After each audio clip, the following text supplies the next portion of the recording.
What's up, old school homies? Today I want to talk to you guys about my grandma. My grandma's always been a huge musical inspiration to me, and she hasn't been doing good lately. And she's 89 right now, and she's been battling with Alzheimer's, and it's been more and more progressive. That's pretty much how that goes. I was one of the last people that she remembered, really. I don't know if she remembers me now, but she remembered me like a week ago. But yeah, she's in the hospital, and supposedly she woke up the other day, and she was feeling fine. But I guess she's not doing fine. And to be honest, she does drink alcohol, and I could tell you guys a lot of my YouTube channel is about alcohol, so I try to tell people not to drink, and then I show you guys like recipes and stuff. So weird. But anyways, my grandma did have a drinking problem that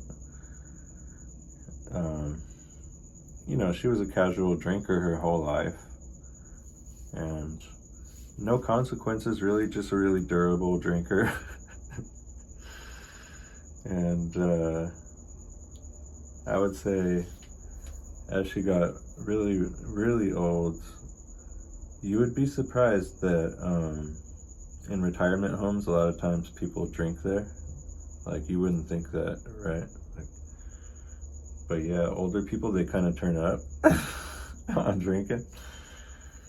So if I went over there, I would go pick her up, and we'd go out and have drinks, and I usually wouldn't drink because I don't really drink anymore, but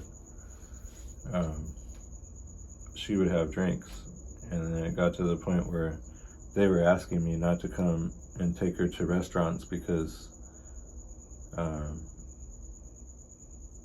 like, she would pre-game too. You know what I mean?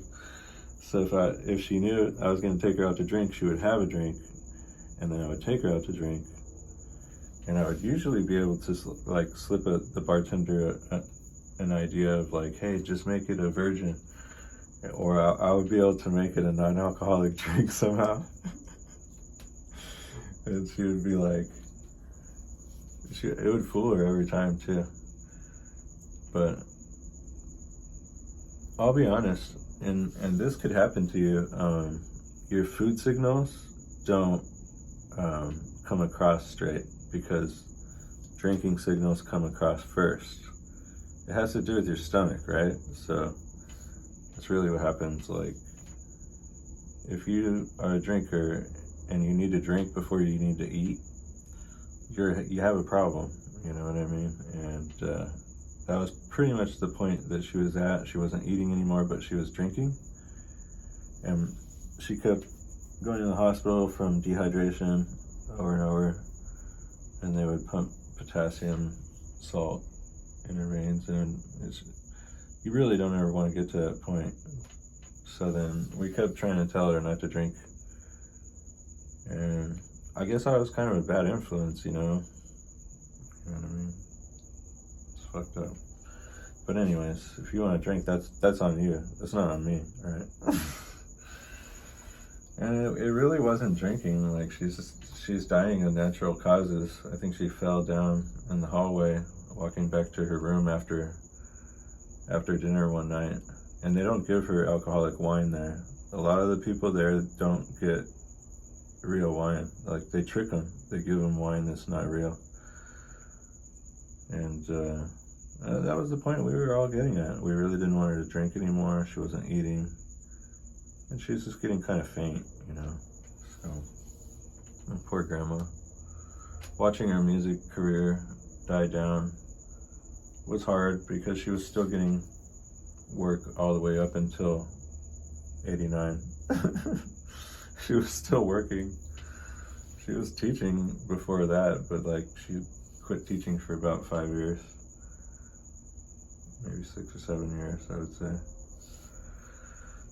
She taught violin and guitar, and I'm just really worried about my grandma, but not super worried. You know, it's just she's struggling, and a lot of people as they get older and they're not doing very well, they get frustrated. You know, and I'd really never seen that side of my grandma because of how positive she is, and she was still positive like yesterday, and I don't know if I would be, but you know what I mean. Like, any prayers for my grandma would be appreciated.